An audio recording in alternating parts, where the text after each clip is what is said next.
Hello বন্ধুরা, তোমরা সবাই কেমন আছো? আশা করি ভালো আছো, আর আমিও ভালো আছি। আর একটা নতুন ভিডিওতে তোমাদের সবাইকে স্বাগতম।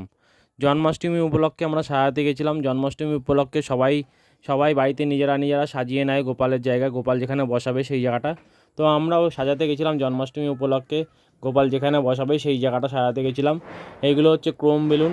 অন্যান্য সময় আমরা নর্মাল বেলুন দিয়ে সাজাই, এগুলো ক্রোম বেলুন দিয়ে সাজাচ্ছি, যেহেতু এটা দুদিন থাকবে তাই জন্য। তো ক্রোম বেলুনের কী সুবিধা জানো তোমরা? ক্রোম বেলুন ফুলানোর পরে তোমার ক্রোম বেলুনে এপাশ ওপাশ কিছুই দেখতে পাবে না। অন্যান্য বেলুনে যেমন এপাশ ওপাশ দেখা যায়, ক্রোম বেলুনে এপাশ ওপাশ কিছুই দেখা যায় না। আর ক্রোম বেলুনে লাইট পড়লে একটা আলাদা রকম গ্লেজ আসে, যেটা আলাদা চকচক চকচক করে। এটা যদি পুরো গোল্ডেন কালার দিয়ে করা হয়, একদম সোনার মতো চকচক করবে, দেখে মনে হয় পুরো সোনা, কিন্তু আদৌ এটা এরকম না।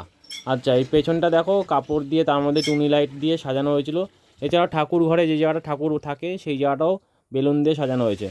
এছাড়া ওই যে পিঙ্ক কালার বেলুন দেখতে পাচ্ছ, এই যে এরকমভাবে ফুল করে ঘরের চারিদিকে এরকমভাবে লাগানো হয়েছে। তো ভিডিওটা কেমন হয়েছে তোমরা সবাই কমেন্ট করে জানিও, আর সাজানোটা কেমন হয়েছে সেটাও কমেন্ট করে জানাও। ভালো লাগলে লাইক কমেন্ট শেয়ার করে পাশে থেকো।